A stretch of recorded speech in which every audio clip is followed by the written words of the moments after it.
अस्सलाम वालेकुम, आप देख रहे हैं परदेश से देश तक। मैं हूं फैसल अब्बासी। पाकिस्तान की आबादी तकरीबन 25 करोड़ के करीब है और तकरीबन 1 करोड़ के करीब पाकिस्तानी दुनिया के 120 से ज़ायद ममालिक में मुकीम हैं। ओवरसीज़ पाकिस्तानी मजमूई तौर पर पाकिस्तान की आबादी का तकरीबन 4% हिस्सा बनते हैं और मशरक़ वस्ता के बाद अमरीका, कनाडा, ऑस्ट्रेलिया, बरतानिया समेत यूरोपीय ममालिक से ओवरसीज़ पाकिस्तानियों की तरफ से मिलने वाली तरसीलात ज़र का सबसे बड़ा फ़ायदा ये है कि इस तरह आने वाला ज़र मुबादला या डॉलर मुल्क में कर्ज़े की सूरत में नहीं आ रहे जो हमें वापस करने पड़ें और इन पर भारी सूद भी अदा करना पड़े, बल्कि ये डॉलर मुल्क का असासा हैं जो बग़ैर किसी किस्म की शराइत के पाकिस्तान आ रहे हैं। इस तरह ये तरसीलात ज़र पाकिस्तान की बैरूनी अदायगियों के शोबे में अहम किरदार भी अदा करती हैं। अगर यहाँ बात की जाए पाकिस्तान की एक्सपोर्ट की, और पाकिस्तान का जो एक्सपोर्ट है उसकी तकरीबन 50% जो हैं ये रेमिटेंसेस बनती हैं, बल्कि ये बैरूनी तिजारत के खसारे को कम भी करती हैं। सरकारी आदाद शुमार के मुताबिक इस वक्त समंदर पार पाकिस्तानियों की सबसे बड़ी तादाद मशरक़ वस्ता में है। इनमें बड़ी तादाद सऊदी अरब और मुत्तहिदा अरब अमारात में है। 2017-18 के जो आदाद शुमार सामने आए थे उसके मुताबिक मशरक़ वस्ता में तकरीबन 48 लाख के करीब पाकिस्तानी मुकीम हैं, जबकि यूरोपीय ममालिक में 25 लाख से ज़्यादा पाकिस्तानी आबाद हैं। इसी तरह शिमाली अमरीका में आबाद पाकिस्तानियों की तादाद 14 लाख है। अलावाज़ी 3 लाख के करीब पाकिस्तानी अफ्रीका, 2 लाख से ज़्यादा एशिया और मशरक़ बईद, जबकि 1 लाख से ज़्यादा ऑस्ट्रेलिया में रहते हैं। ताहम उनकी तरफ से भिजवाई जाने वाली तरसीलात ज़र तकरीबन हमारी मजमूई एक्सपोर्ट्स के बराबर हैं। इसी तरह दुनिया की अहम और तरक्की याफ्ता ममालिक में मौजूदा पाकिस्तानी न सिर्फ पाकिस्तान में तरसीलात ज़र भिजवाने का अहम ज़रिया हैं, बल्कि वहाँ की सियासत और समाजी ज़िंदगी में भी अहम किरदार अदा कर रहे हैं। इसके साथ साथ वह इन ममालिक में किसी न किसी हद तक पाकिस्तान की खारजा पॉलिसी या इमेज बिल्डिंग के हवाले से भी अपना भरपूर किरदार अदा कर रहे हैं। आज के प्रोग्राम में हम बुनियादी सवाल जो रख रहे हैं और जिस पे हम बात करेंगे वो ये है कि ये ओवरसीज़ पाकिस्तानी जो तकरीबन पाकिस्तान की आबादी के 4% हैं और 1 करोड़ हैं, इसमें से हर एक शख्स को पाकिस्तान का नुमाइंदा कैसे बनाया जा सकता है, ये हर शख्स पाकिस्तान का सफ़ीर कैसे बन सकता है, और इनकी तरफ से आने वाली जो तरसीलात ज़र हैं उसको बढ़ाया कैसे जा सकता है। वो कौन सी आसानियां हैं जो ओवरसीज़ पाकिस्तानी तलाश कर रहे हैं, उनकी तवक्कुआत पाकिस्तान की हुकूमतों से क्या हैं, और वो कौन से मसाइल हैं जो उन्हें जकड़ के रखते हैं और ये मसाइल उनकी जो पाकिस्तान के साथ पाकिस्तान में मज़ीद सरमाया लगाने से उन्हें रोकते हैं। इन तमाम मामलात पे हम बात करेंगे। ब्यूरो चीफ 92 न्यूज़ UK ग़ुलाम हुसैन अवान साहब हमारे साथ मौजूद हैं। कैसर महमूद चीची साहब हैं, chairman Pakistan British business forum UK हैं। बहुत शुक्रिया कैसर साहब आपका। आसिम यूसुफ साहब सेक्रेटरी जनरल IBPC हैं और आशुर कुरैशी साहब प्रॉपर्टी डेवलपर हैं, बरतानिया से हमें ज्वाइन कर रहे हैं। तमाम मेहमानों का बहुत शुक्रिया। ग़ुलाम हुसैन अवान साहब, ये जो पाकिस्तानी हैं, ओवरसीज़ पाकिस्तानी 1 करोड़ के करीब ये बनते हैं, क्या ग्रीवेंसेस इनके मोस्टली क्या हैं, मोस्टली खदशात इनके क्या हैं जो ये कंट्रीब्यूट कर रहे हैं, उस कंट्रीब्यूशन को बढ़ाने में रुकावटें क्या हैं?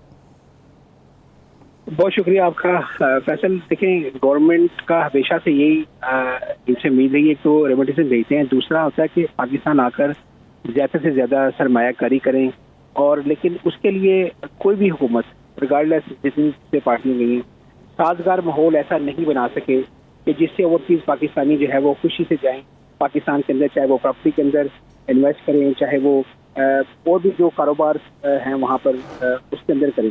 ऐसा नहीं होता ना। तो यहाँ पर एम्बेसीज के अंदर ऐसी इंफॉर्मेशन डेस्क कैम्प किए गए हैं जो ओवरसीज़ पाकिस्तानी के लिए, कि जहाँ से वो इंफॉर्मेशन लेकर जो है वो पाकिस्तान में कारोबार के अंदर सरमायाकारी कर सकें।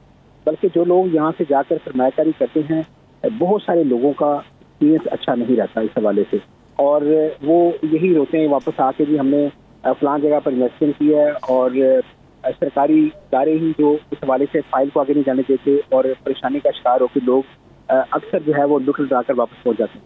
और दूसरा, इससे कबल जो गवर्नमेंटें रही हैं, बजाय उन्होंने कि ओवरसीज़ पाकिस्तानियों को कुछ सहूलत दें, जो कि बहुत ज़्यादा उम्मीदें थी, और उन्होंने जो सहूलतें की पहले से उनको भी वापस ले लिया। मैं यहाँ पर जो पाकिस्तान की फ्लैग कैरियर है PIA का जिक्र जरूर करूँगा कि PIA को जब UK और यूरोप से जब उसको बंद किया गया, और उससे जो है वो ओवरसीज़ पाकिस्तानियों को बहुत ज़्यादा नुकसान हुआ। एक तो डायरेक्ट फ्लाइट जाती थी, टाइम बचता था आपका, आप अपने बाहर पाकिस्तान पहुंच जाते थे डायरेक्टली 6-7-8 घंटे में, और वो हुआ। उसके अलावा जो डेड बॉडीज जाती थी पाकिस्तान, जो हमारे बुजुर्ग थे जिन्होंने वसीयतें भी की होती थी या जिन्होंने जो वैसे भी जिनकी डेथ हो जाए और जाना होता था, लेकिन वो भी काम जो है वो पीए की फ्लाइटें बंद होने से वो भी खत्म हो गया और उसका भी नुकसान हुआ। फिर उसके अलावा जो टेलीफोन, मुझे पता है कि दुनिया का शायद ही कोई ऐसा मुल्क होगा पाकिस्तान के अलावा जो अपने ही शहरियों पर अपना ही टेलीफोन इस्तेमाल करने पर टैक्स वसूल करता है। कि आप यहाँ से टेलीफोन लेके जा रहे हैं, दो महीने के इस्तेमाल के बाद तो उसी टेलीफोन को अगर आप दोबारा इस्तेमाल करेंगे तो आपको 1 लाख से भी ज़्यादा जो है वो टैक्स देना पड़ेगा। इस तरह के जो गलत फैसले किए गए हैं उससे ओवरसीज पाकिस्तानियों का एतमाद जो है वो कम हुआ है। और वो अगर आप पाकिस्तान यहाँ हमारे साथ आशिर कैसी साहब भी हैं, आसिफ यूसुफ साहब हैं, कैसर सिद्दीकी साहब हैं, ये वो लोग हैं जो कि यहाँ पर पाकिस्तान का फ़ख्र है, जो कि यहाँ पर इतने ज़्यादा बिजनेसेस यहाँ पर भी हैं और पाकिस्तान भी इन्वेस्ट करना चाहते हैं। लेकिन जब वो इस तरह की सूरत हाल होती है तो एतमाद में कमी आती है, तो फिर जो दूसरे लोग हैं वो भी घबराते हैं। और अभी भी हमने भी कई दफ़ा अपने प्रोग्राम के थ्रू, आप भी एसोसिएशन के सालों से ये प्रोग्राम कर रहे हैं, तो हम हुकूमत को भी यही बार बार तजावीज़ देते हैं कि ऐसा इन्वायरमेंट कायम किया जाए ओवरसीज पाकिस्तानियों के लिए कि अगर आप सोचें नहीं भी दे सकते तो कम से कम जो पहले से सोचते हैं उनको तो ना छीने। वन विंडो ऑपरेशन कायम किया जाए बड़े बड़े शहरों में, कराची में, लाहौर, फैसलाबाद, इस्लामाबाद कायम किया जाए, ताकि जो बंदा किसी भी शोबे के अंदर इन्वेस्टमेंट करना चाहे तो उसको वन विंडो के जरिए तमाम सहूलियात मैसर हो। और जो यहाँ पर हमारी जो बिजनेस की ऑर्गेनाइजेशन हैं वो इस हवाले से लेजन करें हुकूमत पाकिस्तान के साथ, ताकि लोग वहाँ पर जाकर वो करें। लेकिन बदकिस्मती से इस तरफ कोई ध्यान नहीं देता। लेकिन ओवरसीज पाकिस्तानियों को हर नारे के अंदर कहते हैं कि हमारे पाकिस्तान की जो मैशत है उसकी रीढ़ की हड्डी है। फिर कहा जाता है कि जी ओवरसीज पाकिस्तानी तफसीलाते ज़र ना भेजें तो मुल्क नहीं चल सकता। इस तरह की सारी बातें करते हैं, लेकिन जब इनको सहूलियात देने का आता है तो उधर जो है वो कोई बात नहीं करता। और हमारी यहाँ से बिजनेस कम्युनिटी है, जब ये पाकिस्तान जाती है वहाँ पर भी जाकर ज़ाहिर है ये अलाव काम से ये बातें करते हैं, बातें सब सुन लेते हैं, लेकिन अमली तौर पर जो है वो इस पर कदम नहीं किया जाता। और हमारा जो 92 न्यूज़ चैनल है इसको ये ज़रूर एजाज़ हासिल है कि ये अरबाब इख्तियार को बार बार याद कराते रहते हैं, अरबाब इख्तियार को बार बार उनकी जो जिम्मेदारियाँ हैं उस हवाले से आगाह करता रहता है कि ओवरसीज पाकिस्तानी जो है अगर आप इनको रीढ़ की हड्डी कहते हैं। और जो देखें जो यूरोप या अमेरिका के अंदर ओवरसीज पाकिस्तानी हैं ये फिर भी वेल ऑफ है, लेकिन जो मिडल ईस्ट के अंदर जो कि बहुत बड़ी तादाद है ओवरसीज पाकिस्तानियों की, सऊदी अरब में, यूएई में, वो शायद इतनी ज़्यादा वेल ऑफ नहीं है। लेकिन आप उनको अगर दी गई सहूलियात में से छीनेंगे तो उनका यकीनन जो है वो एतमाद भी ख़त्म होगा और वो इस चीज़ को कभी भी नहीं सराह सकते कि हुकूमत पाकिस्तान जो है उनके लिए कुछ नहीं कर रही।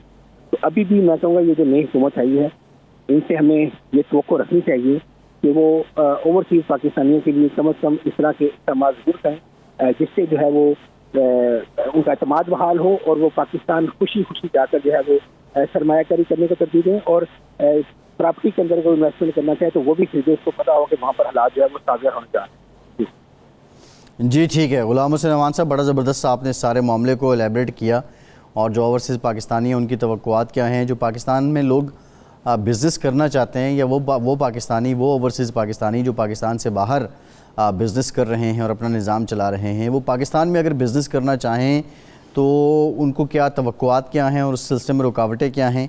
एक ब्रेक लेते हैं, ब्रेक के बाद कैसर चीची साहब से हम ये जानने की कोशिश करेंगे, इसी सवाल का जवाब लेंगे। हमारे साथ रहिए।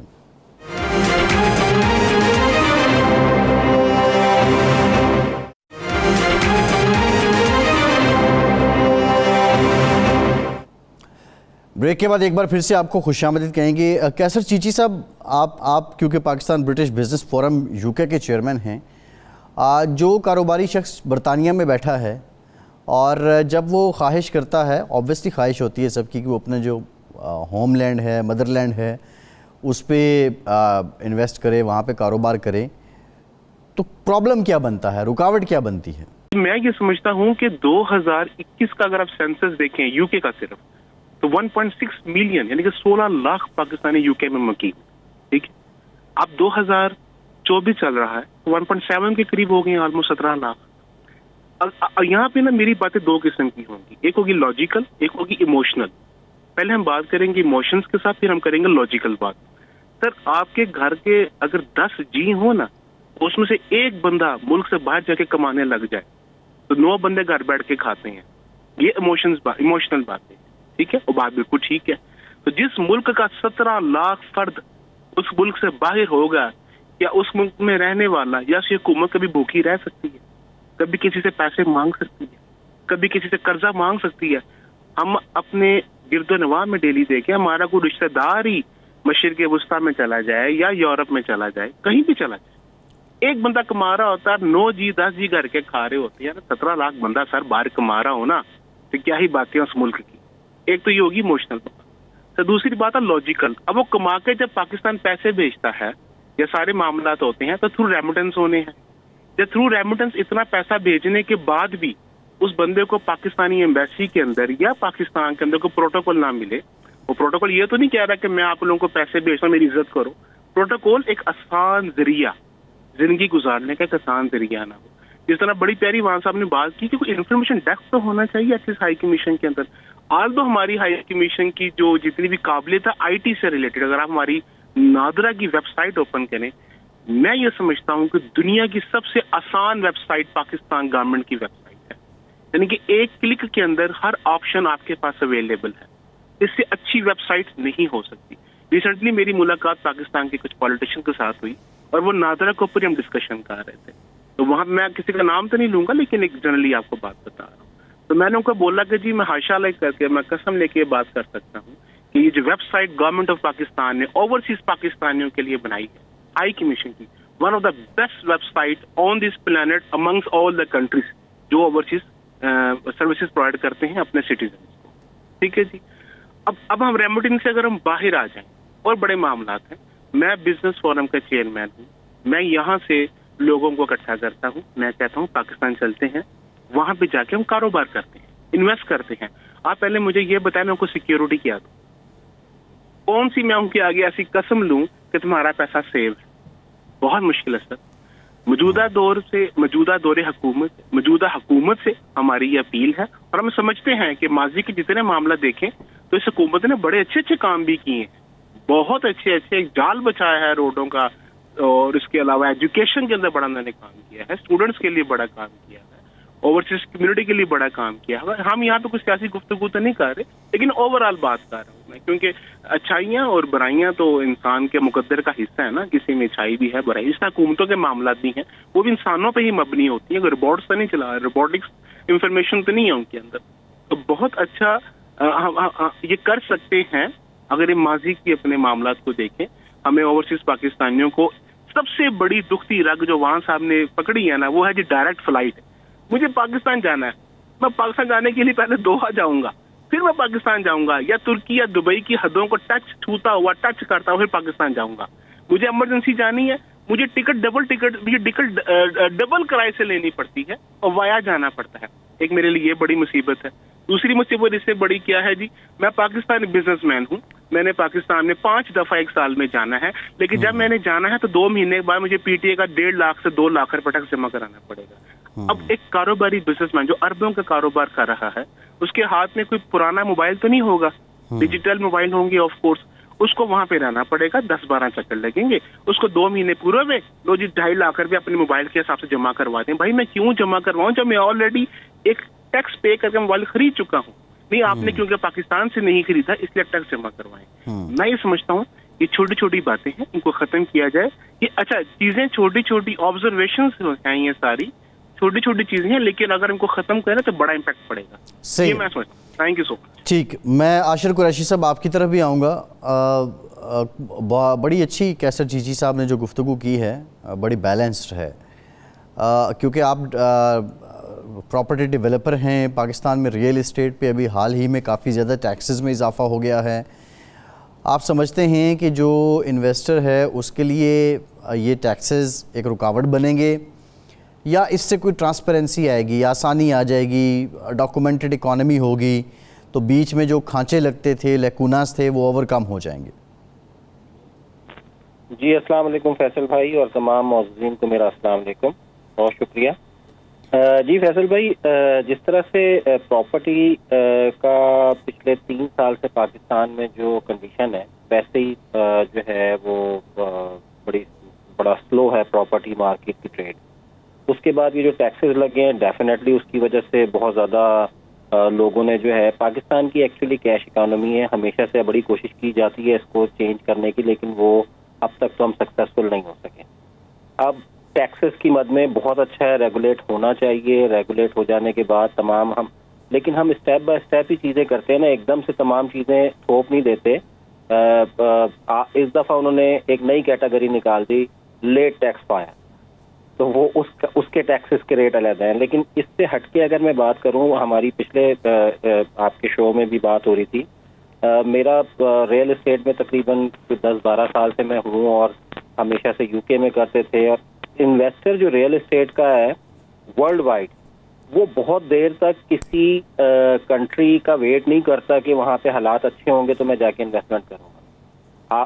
दुबई में करते थे लोग, जब से मैंने रियल एस्टेट में आया दुबई में करते थे, उधर से मार्केट खराब हुई तो लोगों ने देखा कि अब किस जगह पे, यूके में हमने बहुत इन्वेस्टमेंट हमारे लोगों ने, हमारे स्पेशली पाकिस्तान की बात नहीं कर रहा मैं, लेकिन ओवरऑल बहुत लोगों ने यूके में कैश बाइंग की है। उसके बाद जो रेफरेंडम के बाद जब यहाँ पे वो अनसर्टेनिटी आई तो सेकंड मार्केट लोगों ने दुबई को नहीं किया था, ओवरसीज पाकिस्तानी की बात मैं कर रहा हूँ। जब सेकंड ऑप्शन देखने की कोशिश की लोगों ने, तो ट्रस्ट मी, मैं खुद भी और मेरे साथ बेशुमार इन्वेस्टर्स, हम दुबई की जगह गवादर में एंटर हो गए। गवादर में हमने, मैं भी और हमारे साथ बेशुमार और लोग थे, हमने सीपैक के तमाम प्रोजेक्ट, उनके ड्यू डिलिजेंसेस किए, तमाम चीज़ें उनकी फॉलो की, उनकी वेबसाइट पर उधर जाके अथॉरिटीज से मिले और बेशुमार लोगों ने, आप खुद अपना डाटा निकाल के चेक कर लीजिएगा, 2018-19, 2017-18-19 में कितना रेमिटेंसेस आया है आपको सिर्फ गवादर में, गवादर की सेल्स के ऊपर, ठीक है। लेकिन अब जब जो प्रोमिसेस किए जाते हैं, जैसे गुलाम हुसैन नवाज साहब ने भी बात की, जो प्रोमिसेस किए जाते हैं इंफ्रास्ट्रक्चर की, मेरी सोसाइटी, 2 सोसाइटियां मेरी अगर हैं वहाँ पे, हम पोजेशन देने के लिए लोगों को तैयार हैं, लेकिन हमें इंफ्रास्ट्रक्चर तो दे दो ना। प्रॉमिस आपने किया हुआ था कि आप इंफ्रास्ट्रक्चर देंगे, तो आप इंफ्रास्ट्रक्चर अगर नहीं देंगे वहाँ पे, मैं डेवलपमेंट कर भी दूंगा, जो कि करवाना पड़ रही है हमें, ज़ाहिर प्रेशर होता है इन्वेस्टर्स का, तो लोग जाके पोजेशन तो नहीं ले सकते। तो उसके बाद फिर अब पाकिस्तान, ओवरसीज पाकिस्तानियों का सेंटिमेंट बता रहा हूँ मैं आपको, ऑनेस्टली स्पीकिंग, क्योंकि मैं रियल एस्टेट में भी यहाँ पे डील करता हूँ। तो पिछले 1.5 साल से हमें, 2 साल से शदीद मुश्किलात हैं पाकिस्तान को बेचने में। पाकिस्तान में इंटरेस्टेड नहीं हो रहे इन्वेस्टर। एक तो हमेशा से हमें आता था ना, देखें अभी कैसर भाई ने बात की, सारी बातें बहुत अच्छी अपनी जगह पे, सिक्योरिटी की उन्होंने बात की, पैसों की सेफ्टी के पॉइंट ऑफ व्यू से मैं विद ऑल ड्यू रिस्पेक्ट थोड़ा सा डिसएग्री करूंगा। जो भी बिजनेसमैन और इन्वेस्टर होता है वो अपना, अगर वो सही अगर बिजनेसमैन और इन्वेस्टर है तो वो अपना ड्यू डिलिजेंसेस करता है और वो सिक्योर इन्वेस्टमेंट करता है वहाँ पे जाके। डिले पाकिस्तान में और पूरी दुनिया में कहीं पे भी आ सकते हैं। पैसे डूबने की शरह जो है ना लोगों की, कब्जा हो जाने वाला, वो बहुत कम है परसेंटेज। मैंने इसके ऊपर बहुत वर्किंग की है, आप अपना डाटा निकाल के देख लीजिएगा। हमेशा सुनी सुनाई के ऊपर ज़्यादा खबरें चल रही होती हैं, लेकिन डाटा बहुत पुअर है। लेकिन डिवैल्यूएशन का क्या करें? जिन लोगों ने मेरे साथ गवादर में 2018 में इन्वेस्टमेंट की थी, आज उधर या लाहौर में मेरे साथ इन्वेस्टमेंट की थी, पाउंड का रेट जो है 150, 60, 200 तक का था, अब 360 का रेट है आज। उनकी प्राइसेस इंक्रीज अगर हो भी गई तो मैं उनको तो कोई फायदा नहीं हो रहा, तो मेरे साथ क्यों इन्वेस्ट करेंगे पाकिस्तान में दोबारा? तो यानी आप ये कह रहे हैं कि ये जो डॉलर रुपी पैरिटी है, और ये भी एक बहुत बड़ा फैक्टर है कि जब आपका रुपी डिवैल्यू होता है तो जो फॉरेन इन्वेस्टर है उसके लिए वो पैसा कोई मैटर नहीं करता ऑब्वियसली। एक ब्रेक लेते हैं, ब्रेक के बाद आशा है कि मज़ीद भी हम बात करेंगे, हमारे साथ रहिए।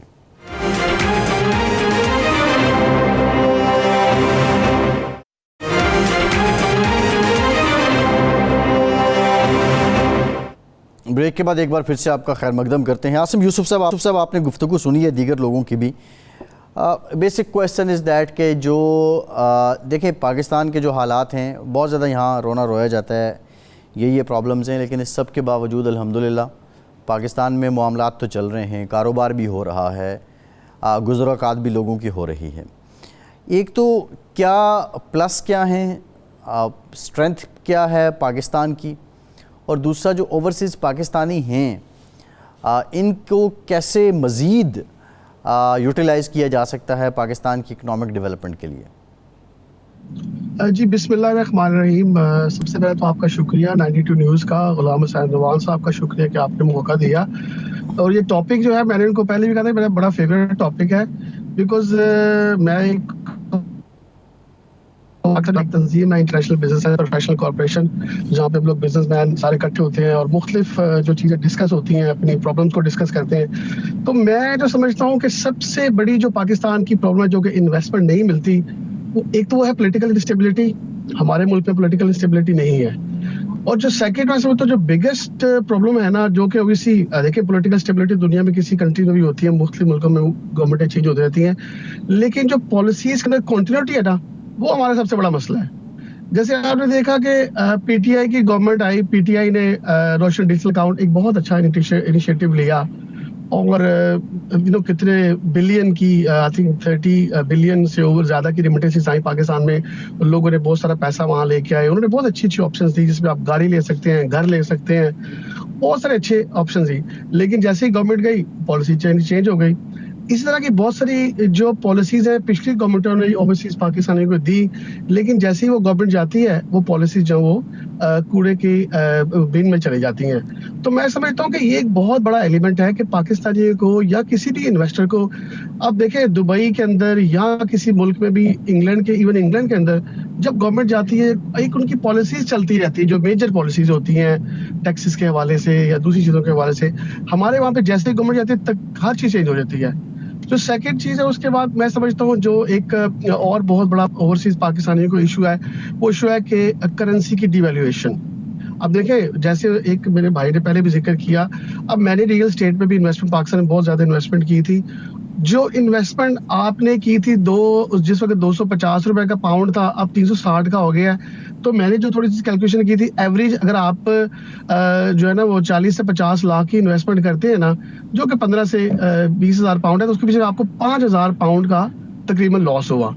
अब प्रॉपर्टी की अगर इन्वेस्टमेंट को देखा जाए तो पाकिस्तान मेरे ख्याल में जितना अच्छा रिटर्न प्रॉपर्टी में पाकिस्तान में मिलता है, पूरी दुनिया में कहीं नहीं मिलता। बिकॉज जिस तरह प्रॉपर्टीज की कीमतें आप 3 साल में 4 साल में डबल हो जाती है, ऐसी कहीं भी नहीं होती। तो जो रिटर्न के हवाले से देखा जाए तो पाकिस्तान जो है वो सबसे अच्छा रिटर्न प्रॉपर्टीज में देता है। लेकिन अनफॉर्चुनेटली प्रॉब्लम क्या होता है, जब आपकी प्रॉपर्टीज के ऊपर वैल्यूएशन बढ़ती है तो आपकी करेंसी इतनी डिवैल्यू हो जाती है कि आपका जो पैसा बढ़ता भी है ना, वो आपको फायदा नहीं होता। तो आपके 2-3 साल इन्वेस्टमेंट की, उसके बाद ये टैक्सेस लगा दी इन्होंने उसके ऊपर। तो मैं समझता हूँ जो गवर्नमेंट कोई भी आए, जैसे भी आए, लेकिन कुछ जो जनरल जो पॉलिसीज हैं जो इन्वेस्टमेंट के हवाले से, वो चेंज नहीं होनी चाहिए। अगर आप इसमें कॉन्टिन्यूटी लेके आएंगे, या आप ओवरसीज पाकिस्तानियों को कोई डॉलर में आप उनसे इन्वेस्टमेंट लें, उनको रिटर्न भी डॉलर्स में दें, उनको भी पाक रुपीज और ये कन्वर्जन में ना फंसाएं। अगर आप अपने पाउंड को या डॉलर को या रुपीज को अगर आप कंट्रोल नहीं कर सकते, तो आप उनको डॉलर, जैसे मैं अभी रिसेंटली एक प्रॉपर्टी कंपनी से मेरी बातचीत चल रही थी, उन्होंने कहा जी आप पाकिस्तान में इन्वेस्ट करें। तो उनको मैंने बोला यार ये डॉलर एक्सचेंज रेट, उन्होंने कहा जी हम आपको डॉलर में आपसे इन्वेस्टमेंट लेंगे और आपको रिटर्न भी डॉलर्स में देंगे। तो यहाँ तो गवर्नमेंट ऑफ पाकिस्तान ऐसा कोई डॉलर के अंदर या आपकी फॉरेन करेंसी में आपको पैकेज देके, यार अगर आप पाउंड में इन्वेस्ट कर रहे हैं तो रिटर्न भी आपको पाउंड में देंगे, डजंट मैटर करेंसी कुछ भी होती है। ये भी एक अच्छी एक चीज़ है।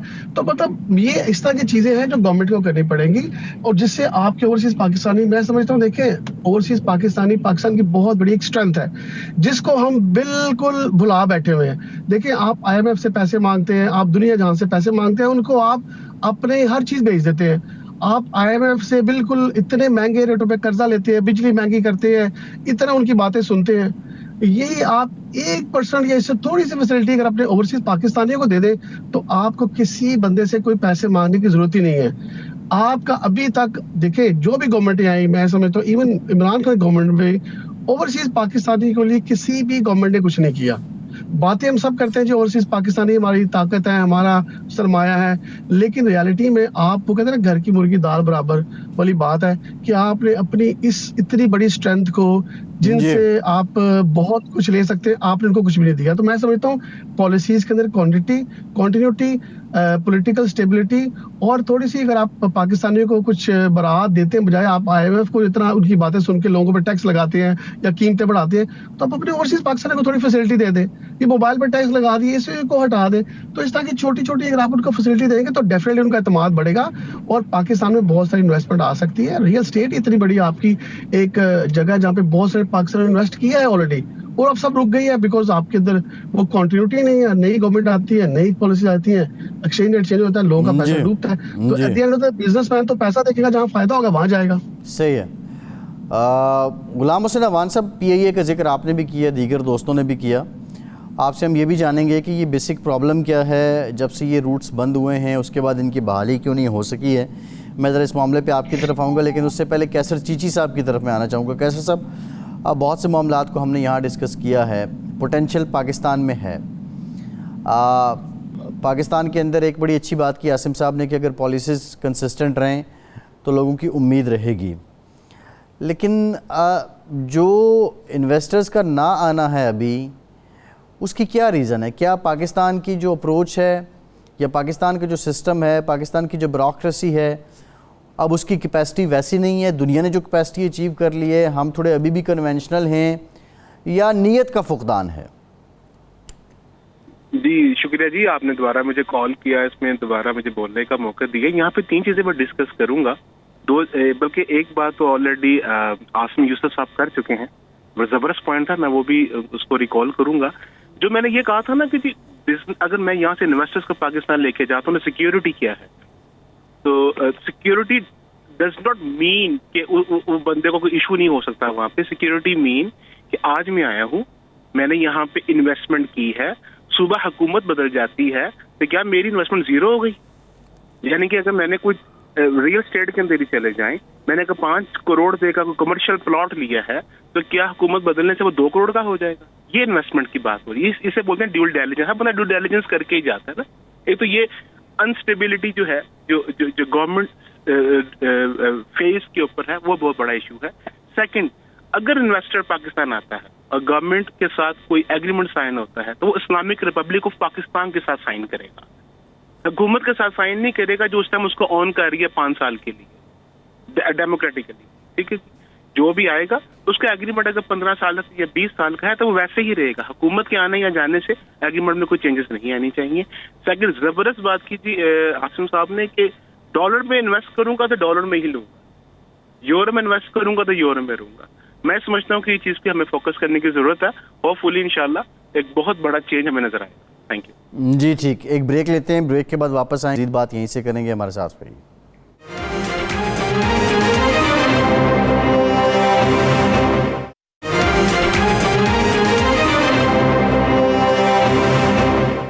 ब्रेक के बाद एक बार फिर से आपको खुशामदीद कहेंगे। आसिम यूसुफ साहब,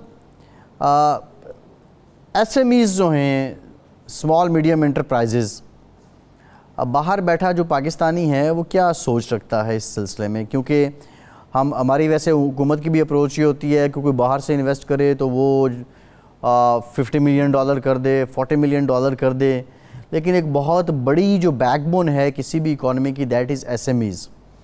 SMEs के लिए पाकिस्तानी क्या इंटरेस्टेड हैं? देखिए, बात यह है कि SMEs की आपने बात की, नो डाउट SMEs जो हमारे पाकिस्तान के भी हैं, वो बड़ी स्ट्रेंथ है पाकिस्तान की। लेकिन सबसे बड़ी जो मैं समझता हूँ एक प्रॉब्लम है हमारे SMEs का, हमारे पे नॉलेज का फुकदान है। जैसे अभी आप देखिए, रिसेंटली अमेजोन पाकिस्तान आया, अमेजोन ने पाकिस्तान में अपना अलाउ किया कि आप एज ए पाकिस्तानी आप अपना अमेजोन पे अकाउंट बना सकते हैं। लेकिन उसका जो मेजर फायदा था वो SMEs उठा सकते थे। जैसे कि अभी इस वक्त चाइना के अंदर जितने छोटे छोटे बिजनेसेस हैं जो लोग घरों से बैठ के ऑपरेट कर रहे हैं, उन्होंने अपनी छोटी छोटी शॉप्स बनाई है अमेजोन के ऊपर। यहाँ पे चाइना में अपने वो गुड्स भेजते हैं, यहाँ पे अपने किसी कंपनीज के साथ का कॉन्टेक्ट नहीं। यहाँ पे एक चाइनीज आता है, वो 4, 5, 6, 10 बंदों को जो है वो सामान इम्पोर्ट करता है और वो फिर आप अमेजोन में बेचते हो और आपको नेक्स्ट डे डिलीवरी मिलती है।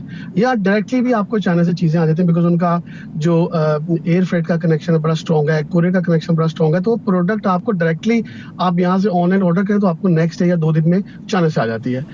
अब ये चीज हमारे पाकिस्तान फिलहाल नहीं, बिकॉज हमारी फ्लाइटें वहां से इतनी नहीं चलती, कार्गो की इतनी ऑप्शंस नहीं है। बट SMEs के पास एजुकेशन का बहुत बड़ा फुकदान है।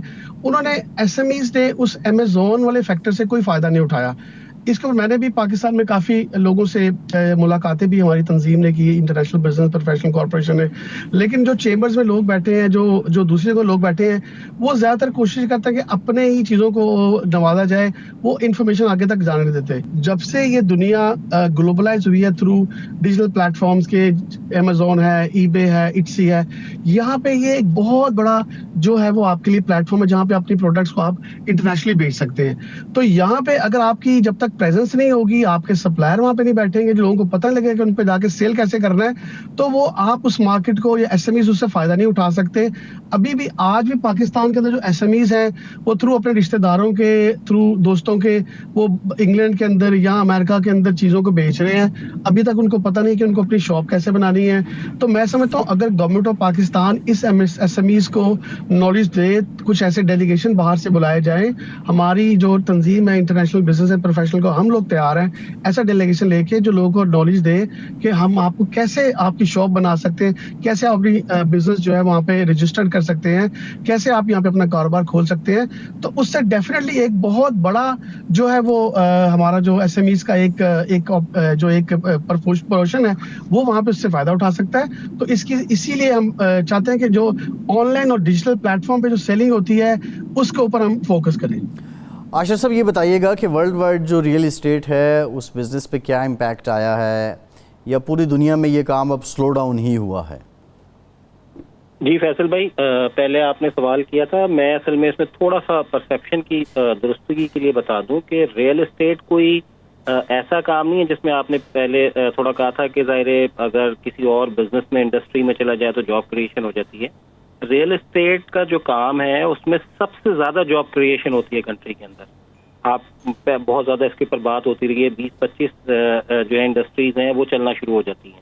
इसकी एक छोटी सी मिसाल मैं दे दूं कि अल्हम्दुलिल्लाह पाकिस्तान में, क्योंकि हम तो पैदा ही पाकिस्तान में हुए, पाकिस्तान के साथ ही जीना मरना रहता है हमारा, तो मैं अभी लास्ट ईयर एक और मैंने इंडस्ट्री साइड पे गया हूँ और अल्हम्दुलिल्लाह एक फैक्ट्री का स्टार्ट किया है। लेकिन जितनी इन्वेस्टमेंट मैंने उसमें की है उसमें जो जॉब क्रिएशन है वो नॉट मोर देन 70-80 पीपल है। उतनी इन्वेस्टमेंट से अगर मैं रियल एस्टेट का कोई प्रोजेक्ट करता हूँ तो जॉब क्रिएशन 5 टाइम्स मोर होती है। तो ये तो हमारा परसेप्शन थोड़ा सा चेंज होने वाली जरूरत है कि जॉब क्रिएशन उसमें होती है वर्ल्ड वाइड। कुरैशी साहब, वो बात आपकी ठीक है, मैं आपकी बात से मुत्तफिक हूँ। आप ये कह रहे हैं कि रियल इस्टेट है, कोई प्लॉट खरीदेगा तो उस पर घर भी बनाएगा, जब घर बनाएगा तो उसको ईंट भी चाहिए, उसको सरिया भी चाहिए, उसको सीमेंट भी चाहिए, उसको लकड़ भी चाहिए, उसको टाइल्स भी चाहिए। मैं यहाँ तक तो आपकी बात से बिल्कुल मुत्तफिक हूँ।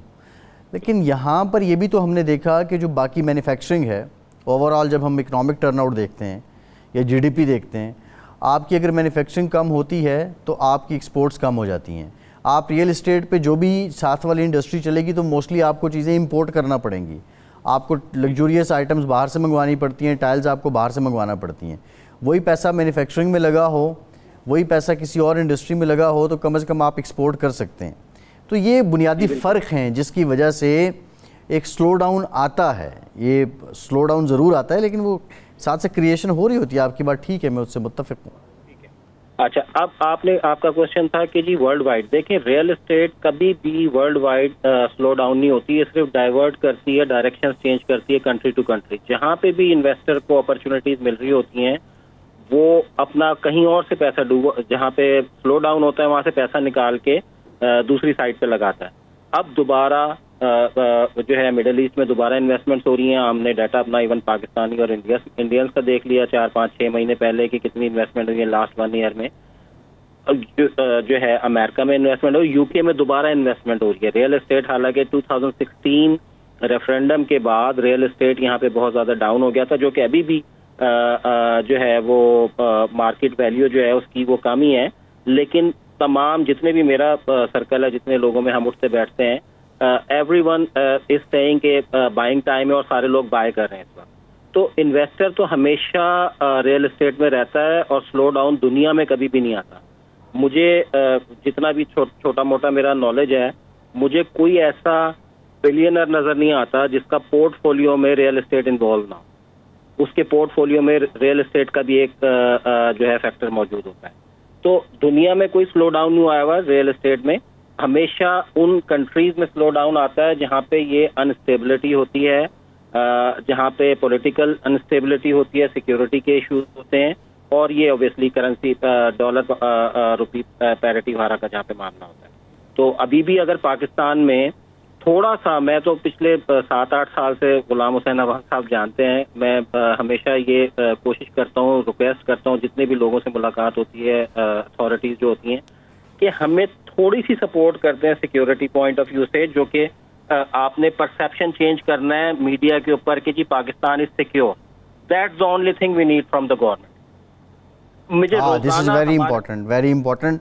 लेकिन अब तो की प्लेयर मीडिया के साथ साथ सोशल मीडिया भी है ना, और सोशल मीडिया पे जिस तरह प्रोपेगेंडा चलता है, पॉलिटिकल नैरेटिव्स फ्लोट करते हैं, और अपने जाती, वो कहते हैं पंजाबी में कि अपने किलो गोश्त के लिए अगले की भैंस ज़बह कर देते हैं। तो ये चीज़ें तो फिर रुकावट बनती हैं ना। लेकिन अब उसमें आशिफ साहब अनदर डिबेट, अगर उसको कंट्रोल किया जाता है तो फिर फ्रीडम ऑफ स्पीच आ जाती है, फिर ह्यूमन राइट्स आ जाते हैं, फिर कोई बहुत बड़ी रिपोर्ट आ जाती है यूरोप से, यूरोपीय यूनियन से आ जाएगी, अमेरिका से आ जाएगी, और फिर अलहदा दबाव होगा।